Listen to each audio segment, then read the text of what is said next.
Hello everyone, you are welcome to another episode of the podcast. I am your host, Folashade Anozie. On this episode, I had the lovely opportunity to speak with one of Africa's most influential broadcasters, Jacob Akinyemi-Johnson, who is popularly known as JAJ The Mecca Don. He's a veteran journalist with over 41 years experience in the Nigerian broadcasting industry and has received numerous awards in Nigeria. He has been credited with launching and positively impacting the careers of many Nigerian artists, including Two-Face, Modenine, DJ Waxy, DJ Humility, DJ Snoop the Danaja, DJ Yodi, and the late DJ Midas. He introduced the phrase on-air personality into the Nigerian broadcasting vocabulary and is recognized for laying the groundwork for a lot of what Nigerians now enjoy today, particularly with hip-hop, rap, and pop music. He also remains your favorite OAP's favorite OAP. In 1997, he joined the Silverbird Group and became general manager in 2006. He served in that capacity until February 2020 when he was appointed Chief Creative Officer. JJ is also the host of the music countdown show Top 7 Jams at 7 with JAJ The Mecca Don, which airs on Rhythm 93.7 FM. I had a quick chat with him about his journey, the evolution of music countdown shows, growing as a voiceover artist and radio presenter, and career transitions. Welcome to the podcast, JJ. Thank you very much for having me. It's a pleasure to have you here. Before we started recording, I was asking what you prefer that I call you, and you said that you prefer that I call you JJ. So, yeah, because your legal name is Jacob Akinyemi-Johnson. And I just wanted to know, for your stage name or your nickname, how did it come to be? And was it the kind of nickname that you were quick to embrace, or it was like you had to grow into it? Because it differs from person to person. Well, the two things you mentioned, you talked about what I'd rather be referred to. Yeah. And I said JJ, which basically are my initials. Now, you also talked about what you referred to as a stage name. At different times in my career, I've had different ones. I think I started off with a Contact Man, and that went on for a very long time. And then I became Top Gun, and presently the Mecca Don. I think that will stay. That will say that? Yes, I think so, yeah. Yeah, okay. And I want to just also first start off by saying that I grew up listening to you. Your Top 7 countdown shows, I used to record them and I would listen to them after, you were done. I know when NEPA would take light, I would play it again on tape. So it is an honor to have you here, and thank you so much for making the time to be on the podcast. Now, with your career in radio, can you talk about how that started? How did your love or interest in radio actually begin? Well, I never actually thought that I would end up on radio. As a kid, what I, dreamt of doing was entirely different. I wanted to be a jet fighter pilot, and I'm still crazy about jet fighters to this day. However, that didn't work out. Why? It just didn't work out. However, it was more accidental. Like getting on radio. I took someone else for an audition. And I ended up getting the job. I wasn't even meant to be auditioned. But the person who was in charge of the auditions heard me talk and said, "Look, why don't you just try this as well?" And I said, "Okay, for the heck of it, I would." And we got midway, and he stopped and said, "How'd you learn to speak like that? You obviously weren't born here. You obviously didn't grow up here." And I said, "Yeah, that's true." Anyway, that's how I got on 2 weeks later. And I had to go through some formal training. And that's how it's pretty much started. Even then, I thought it was going to be short-lived. Why did you think so? I was a restless person. Funny enough, I still am, despite the fact that I've been in this same career this long. But I'm very restless, and I delve into other things as well. So I didn't think I was going to stay that long, As it turned out, I did. Yeah. You mentioned about not being born in Nigeria. I didn't know that. Yes, I will. I'm asking that because I actually have a question about that, and I didn't know that. Let me actually ask that question now, because actually from my producer, he said that one of the trademarks of who you are as an OAP and as a veteran OAP is that your sound is very professional and your voice is very distinctive, and it sounds very foreign professional. And when you first started, did you get a lot of pushback that you sound too foreign? And if you did, how did you manage that? Well, I did, both at work and just everywhere else I went to. People would always ask questions. You know, how come you sound like this? You sound, like different. You sound different from most of the other guys. And I said, quite frankly, I don't even know. Because it's just natural. The problem is when it's not natural and you just try to put it on. Then you have a problem. And then occasionally you drop your guard. Well, with me, it was just natural, so I was just speaking naturally, and that was it. And I was kind of shocked at the reception. The reception was very positive. Yeah. And at the time, there was no internet, but there was a lot of fan mail, physical mail, and in no time, the mail started pouring in. I couldn't believe it. I could hardly read half of it, and I was in a station that was very, very popular. And there were just about 3 or 4 popular stations in the whole of Lagos, and the station I was on was the most popular, so you got a lot of people listening to you, a lot of people. And before I knew it, Nigerians, both near and far away, were sending me, a lot of fan mail. And I was like, wow, I didn't bargain for this. But I took it in my stride. It was, I didn't get swollen-headed. Yeah, you're very level-headed with the accolades. Yeah. What is the story behind your sunglasses? Because I feel like over time, even the style of the sunglasses have changed. Was it a way for you to stand out and keep people intrigued, or it's just part of how you dress up? Well, it's just part of my dress code. I've always had a bohemian way of dressing up. I don't just do what everybody else does. I just come up with my thing. I've always liked sunglasses right from high school. The likes of Patrick Doyle can attest to that. I've always, different styles. As the styles evolve as well, yes. I just feel very, very comfortable with sunglasses, even at night. No, because I wear glasses, so sometimes I always consider having glasses that are sunglasses, but they're actually prescriptive glasses. So it's a really cool look. I just wanted to ask you about that, and I think that cool. over the years I've just always been intrigued about that. Now, did you always know you had a distinctive voice? Because I know you said you took your friend to the audition and someone told you that you sounded professional, you sounded good. And I ask that about your voice being distinctive because you don't only do radio, you also do MCing, you also do backstage awards announcement. So I wanted to find out that how did you go about honing your skills, particularly your voice, to be able to do other types of, what's the English I'm trying to get at, to do other things. That's what Well, basically, I think I just grew into it. I grew into those things. But you see, the most important thing is once you have the gift of the gab, you can handle most of these things. So basically, it's just communicating, really. And I didn't find any of those things hard. Actually, for me, it was just a piece of cake, actually. And I'm back to the distinctive voice that you mentioned. I guess that's just from God. I don't know where it came from. But I'm glad I have it. I took a voiceover class last week, and one of the points that the facilitator was reiterating is that it's one thing for you to use your voice on radio, it's totally different for you to use your voice as a voiceover artist. There are things that you do on radio that you can actually not do as a voiceover artist. So did you have to take any classes? Were you practicing, or like you said, it just came naturally? Well, I did a lot of courses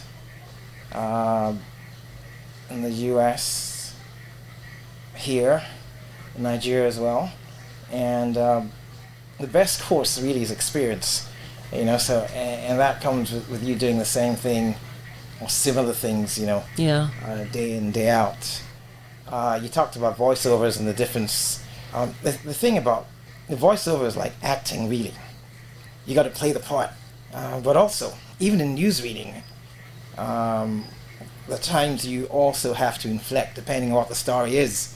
Like, for instance, if the story is about a disaster, you're not going to read it with so much enthusiasm and happiness in your voice. You're going to tone down a bit.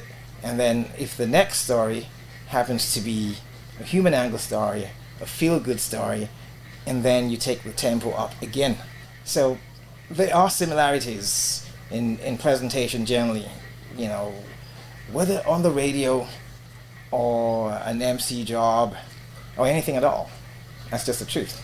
And you had mentioned about experience is the best teacher. So for people who want to grow their careers as voiceover talents, what advice would you give to them? Is it just beyond taking courses and also making sure that you're putting those courses into practice, which is where experience comes into play?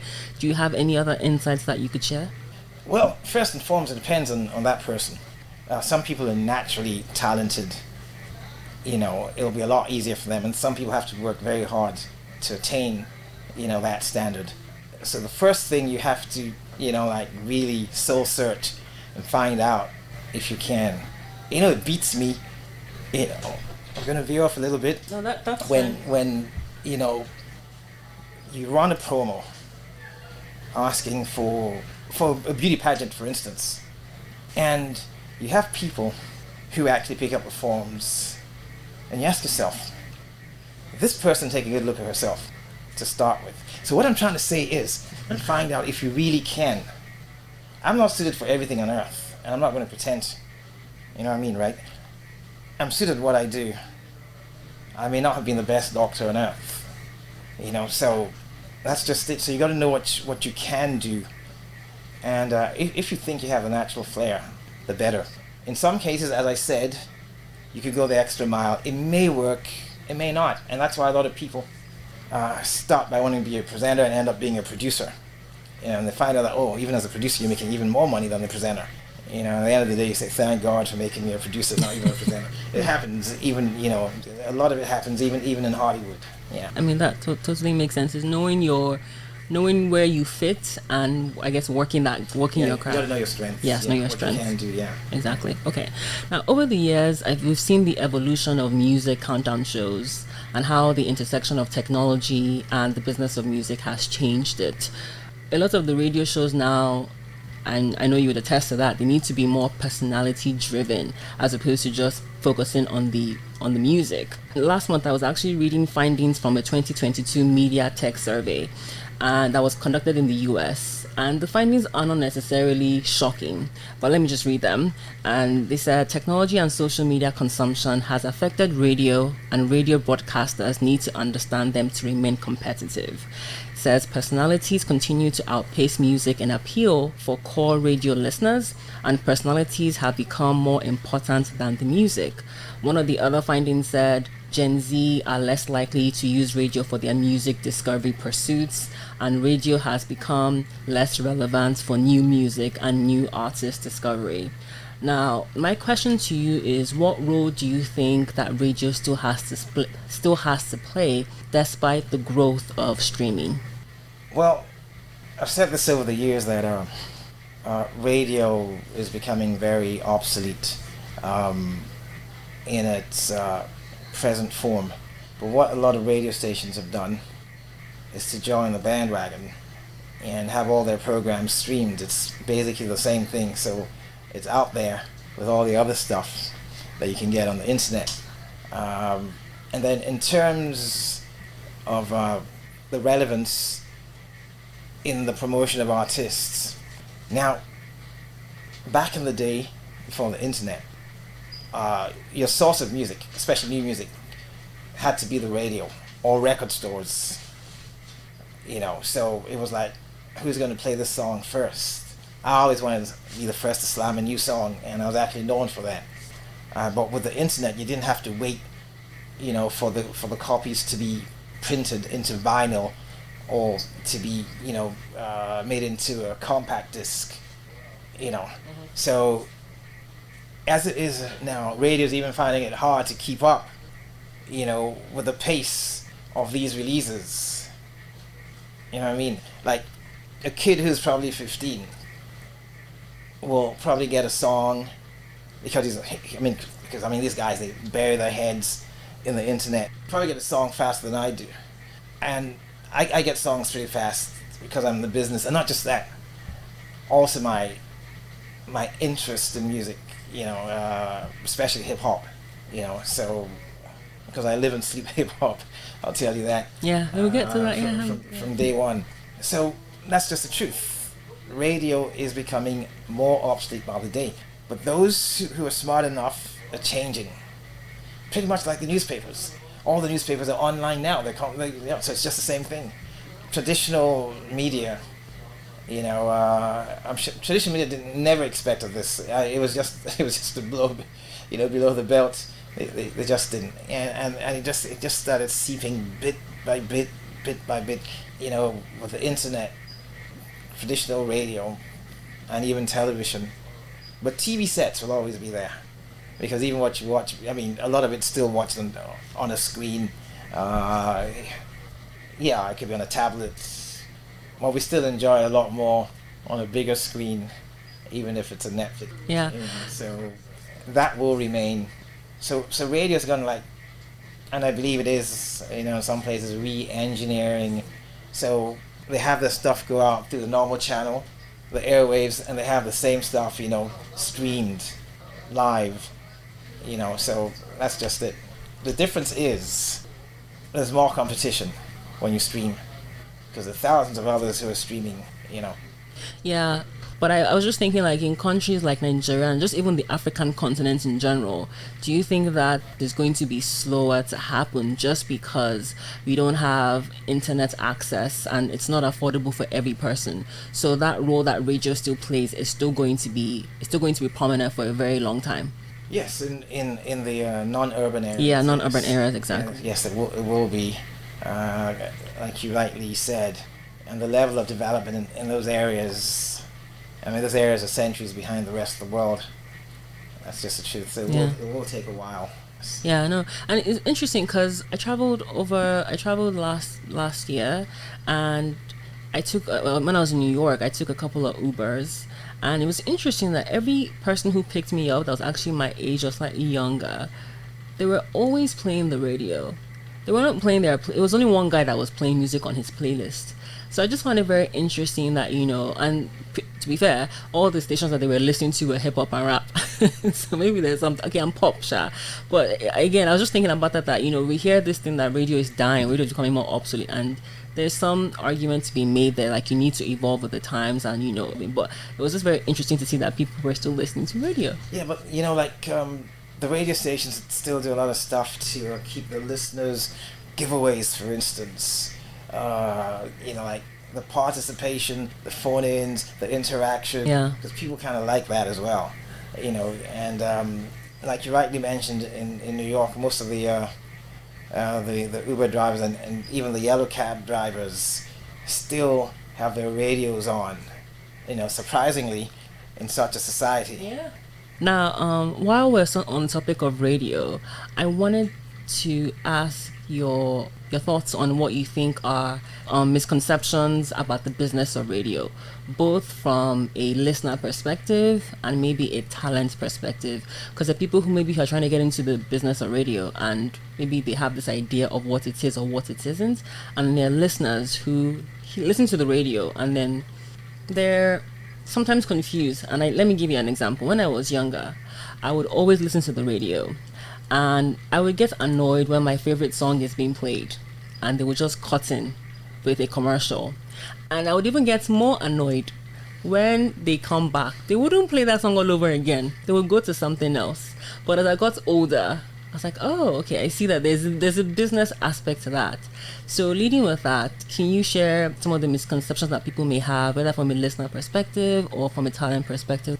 You said that you got angry when a song was cut off. I know some people get angry as well when you actually talk in lyrics, and I have made it very clear to those who have been my proteges over the years, as they start, and do not talk over lyrics. That's number one, but some people still do, and it's still accepted on some stations, but here it's at least on Silverbird radio stations it's forbidden.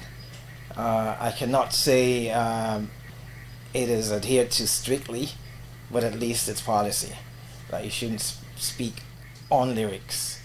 What I used to do when I started was I'd pick up a song and time the space I have in between just the instrumental part and when the voice is cued in.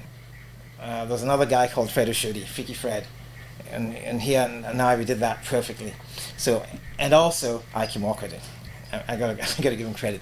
So basically what we do is a song, you play it first, you audition the song, and I have 20 seconds, before the vocals start. So it gives me enough time to talk about, I could even quickly talk about the time, the weather, a little traffic, and this and that, talk about the song and the artist, and by the time I say, and here it is, the next thing you're just going to hear the vocals come in. So we did that perfectly. And people would ask, how did you guys do that? Was it recorded? But it wasn't. It was just perfect timing. The songs that were cut off could be for many reasons. I mean, for instance, radio stations have bills to pay, and they have an overhead, so they got to play their ads, and some of those ads have fixed times. So you just, they got to, and in some cases, especially when the adverts are automated as it is now, if you don't even stop the song, it will cut the song off, and the advert will play. Yeah, that annoying, yes. Also annoying could be a song not given enough time. I mean, and not for the sake of an advert in this case, but some other reason, and it plays for just 30 or 40 seconds. You should give every song at least 90 seconds, at the very, very minimum, 90 seconds to play. The listeners, sometimes the presenters take the listeners for granted as well, and they let their mood, and sometimes the mood, you could tell their mood from their presentation. That also is something you shouldn't do at all. Even if you're in, a very, very sad mood, you gotta get on air and sound like the happiest man on earth. So that brings me back to what I was saying about acting. Everything is acting. You're on air, you're just acting. You're acting. You're acting rich when you're damn broke. But you just go ahead, because what you're to do primarily is to make the listener happy. Some guy who's sad, you got to make him happy, listening to you, and that's it. And basically, the guys behind the MIC are just regular guys. That's one thing you get to realize when you meet them. They have their problems. They're just like everyone else. Yeah, thank you for sharing that. Just those are the things that when you're young, you think about radio and like, oh my God, why did they cut off my song? And so now, kind of going back to what you mentioned about how you train people if you work at Rhythm. Silverbird has employed a lot of really talented OAPs, from IK to yourself to Folu Storms to Shola Thompson to the late Big Time. As an executive, what do you look for when you're trying to hire an OAP? Well, first thing would be talent. You've got to be able to communicate. For radio, you've got to be eloquent. And then, for me, you got to have a sense of humor as well. Add it to the list. But not everybody does, though. Why do you think that's important, though? Because if you're going to start speaking with people, you got people prefer people who have a little humor, who sound, than some guy who's just so, serious, straight-jacketed, and, because you can always tell a smile and a voice, for instance. So a little humor here and there. But, you look for certain things, you don't get it all. Once you get the basic ones, the basic thing, communication skills. But I also look for good character. Yeah, because we've had great talent here, and we've also had a couple of guys who who give you nightmares as well. So that's the thing about talent. And people with a lot of talent are actually crazy. I'm sure you probably know that. So you got to be able to handle all of that. And is the character... Oh, sorry, go ahead. No. Oh, okay, no. yeah. Is the character connected to managing them as talent? Is that why you say character? Yes. It's very important. Look, what you're trying to get results, right? You're trying to get good results. Now, if you have a person who has so much talent, but doesn't come to work regularly, and his shows fail, out of 5 shows, 2 fail, but this guy's got so much talent. And you have this other guy who doesn't have as much talent as that, slightly above average, but everything else he does right. He comes to work on time. He does everything that you want him to do, but he's not just as talented as the other guy. Probably maybe not as funny. Oh, his communication skills are slightly less than the other guy. In some cases, you'd find that other guy, on the average, could score 75%, while this guy with a great talent might end up scoring 50, because if he's not going to be there for 40% of the time, that is a problem. It's that whole thing. I don't know if you've actually read this book whereby it says talent is overrated. Like you need more than talent to actually make it in the world. You need more than talent. You got to put in a lot of hard work. You got to put in the drive, not just the talent. And some people get carried away and just think that because they have the talent, and even it happens in sports as well. In soccer, for instance, you have people who have great playing skills. I could give an example, Balotelli. If you're a football fan, you know who I'm talking about. And Pogba's heading in the same direction. Talent, but the wrong attitude. Yeah, that's fair. Now, your show, Top 7 Jams at 7, is the longest running show on radio. It's the longest running music countdown show on radio. I don't know if in Africa. In Africa. 25 years. Well, in Africa, wow. Thank you for the correction. And one of the dominant genres on the show is hip hop and rap. Like you previously mentioned that you're a huge hip hop and rap fan. Now, what are your thoughts on the evolution of hip hop and rap, both on the continent and internationally? Well, unlike most other people who've been at it as long as I have, I'm still pretty much down with all the new stuff. I don't have a problem with the new stuff like some would say, oh no. Yeah, old school is better. Yeah, it just depends. Really, just a different era. So, yes, but the truth is, a lot of people basically would always prefer the kind of music they listened to growing up. That's just the truth. So, if you grew up in the 90s, for instance, if you were 20 years old in 1991, for instance, there's a tendency that you would like the music from the 90s more than the 2000s. That's just the truth. You'd have a preference for it, but that won't stop you. Well, in some cases it could, but that, I believe, should not stop you from keeping up with what's new. Well, in my case, my job also ensures that I have to keep up. So even my taste, I keep re-engineering my taste. So I'm always on top of it. I'm always on top of the rap game and the evolution of music.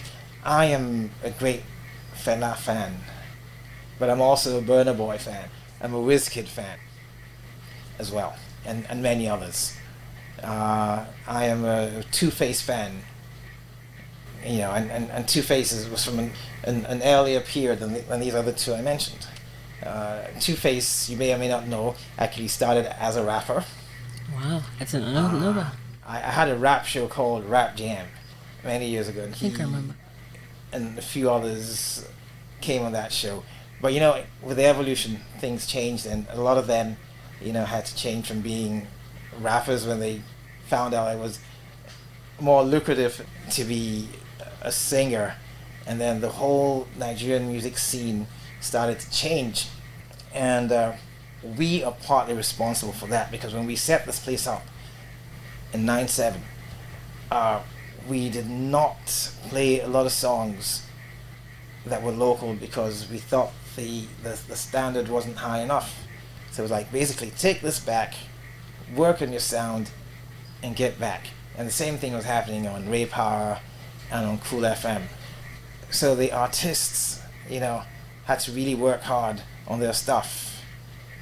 And then with the help of the internet, they could listen to a lot more, and that's how gradually the quality of our local music began to improve and grow. And now you see where we are today. I mean, like, you're right. There was a time when the hip hop that we were hearing on radio was strictly foreign. And over time, now it's actually not over time. Now it's more like we have more Nigerian. Oh, yes, a lot more. Yeah. Before we move on to the fun random questions, I want to talk about your transition into a media executive. And the transition is not like it happened yesterday or a couple of years. It's been definitely for a long period of time. The first question is, why did you choose to make that transition? Executive. Wow. I'm flattered. Anyway, it wasn't a transition I made, really. Should I just say it just happened? I mean, you just get a position. I mean, the owners of the business just think you're capable of doing this, or you're the right man, to handle this. What I call the zoo sometimes, being the zookeeper. So I guess it's just something. It wasn't something that. And I don't even feel that way. I just pretty much still feel the same like any other OAP. Why don't you feel that way? I don't know. It's not just me. I may have that position, but I don't feel that way. I just feel like any other OAP. I still feel like I'm a DJ, because I am actually a DJ as well. Always have been and always will be. So you feel like being a media executive is something that's just an added aspect of what you do? It's just added to it. I mean, I do it, yes, because I have to, but I mean, it's not really my forte. I also ask that question because during the pandemic, I was preparing to interview Shoals, and I was reading a couple of articles on how you don't want to stay an OAP for a very long time because the industry will leave you behind. And I wanted to talk to her about one of the articles I read, but I actually didn't get the chance to, so I will share that with you.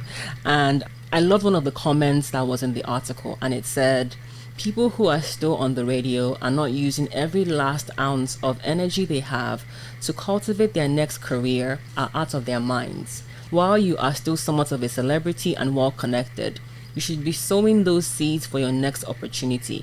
My only regret from radio was not using it to better my future opportunities while I was still in it. Do you agree? I mean, not that do you agree. What are your thoughts on that comment? Well, I guess that will depend on the on the individual. Yes. Some people it may be that way. For others, it may not be that way. Yes. Yeah, because they always say that as you get older, you get transition or phased out of radio because you have the younger ones who are coming to take over. So if you are getting, as they say, old, and you're still an OAP, you need to start looking for other opportunities. Whether it's being a media executive or whether it's being a consultant, whatever it is, or maybe be doing that as you're building your career as well. People do that, but in addition to what you just said, I have veered out into many other things that are slightly more formal. Like, for instance, the Man of the Year awards, for instance, which I handle. That's entirely different. And you're dealing with an entirely different sort of people. You're dealing with the creme de la creme in society. Not a bunch of kids who just want to dance. So in that regard, you're mingling with politicians and captains of industry, and then that becomes the different JAJ at that point in time. But what I'm saying is that I would always switch back to the original one, which is what I prefer. So talk about transitioning. I just look at it as professional multitasking, because as much as I can do this, I could do that, and many other things. I promotions, for instance, and I have always done that, actually. So your point is that It depends on what the individual is looking. It depends on the individual. So I don't have to, transit into something entirely different, except, of course, I want to. But whatever it will be, it's always going to be something to do with the arts and entertainment. that's just it. We wouldn't see you going to become a, who knows, politician, who knows? Politician, no, that won't work for me. I could be behind the scenes. Like a strategist. I could be what you call a swing doc, yes. All right, well, we are going to go on to the fun random question segment. So the first question is, which Top Gun movie are you rocking with? The original Top Gun or Top Gun Maverick? The original one. Second question is, in your next life, you would like to come back as what? The options are teacher, astronaut, or data scientist. Astronaut. Okay, that's cool. And if I happen to end up in Russia, a cosmonaut. Okay. The qualification is awesome. Okay. Now, third question is, who's your favorite radio host here on the African continent and internationally? That's a hard one. Present or past and present? It could be, it doesn't really, yeah, you can do both if you want to. I think I can do past. I probably can't do present. Past international, Frankie Crocker.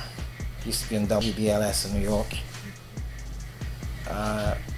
Past locally, Patrick OK. Fourth question is, the last album or song you listened to more than once was what? More than once? A million songs I've listened to. In the past week? In the past week, yes. So you can pick one? I can pick many.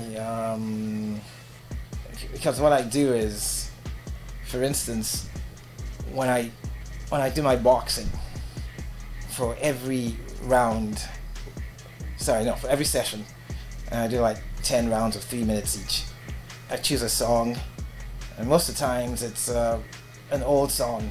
Okay, so in the last, how many, did you say 1 week? Yeah, the last week, yeah. Okay. 50 Cent's In the Club, and Eminem's The Way I Am. Those I have listened to in the last week probably 20 or 30 times each. That's good. The Way I Am is an amazing song, so I love that song so much. Okay. Final question is, what are 2 things that people do not know about you? Now, something else, I'm a workout freak. Yes, I was going to say that's my first love. Yes, it actually is. I do a lot of weightlifting, and boxing, bike riding. I'm out as early as 4:30 in the morning, 5 times a week. At the gym? No, I have a gym at home. Okay. I have a weightlifting gym at home. When I start out with a bike ride, about 15 kilometers, and then I do a fast walk, and I'll get into weights, and then I have probably the biggest punching bag in the world. It weighs 400 kilos of sand. Yes. Okay, so the first one is like you're a workout freak. What's the second? You asked for 2, right? Yeah, 2. I'm a movie buff, I guess. Okay, what was the last movie you saw? The last movie I saw was just yesterday, funny enough. And the name was just flowing out.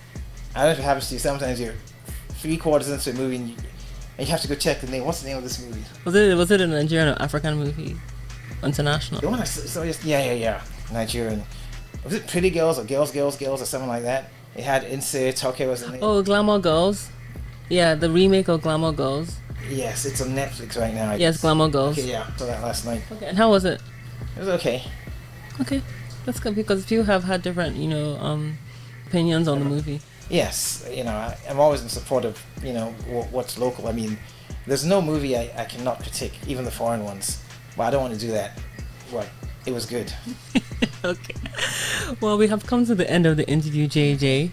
Do you have any last words or final words of wisdom for people listening? Well, what I always say is keep your head up. Thank you so much for your time. It was lovely having you here. Thank you for having me. This episode is produced and edited by Folashade Anozie. Executive producer is Tomiwa Fawumi. Theme song for the show is by John Akinola. If you enjoyed this episode, please rate and leave us a comment on iTunes and Spotify. It really, really makes a difference and helps the show get discovered. The podcast is also available on Podbean, Google Podcast, AudioMac, and Good Pods. Simply search for TheSNCPodcast. Podcast. You can also check us out on Twitter, Instagram, and Facebook at the same name. Thank you for listening.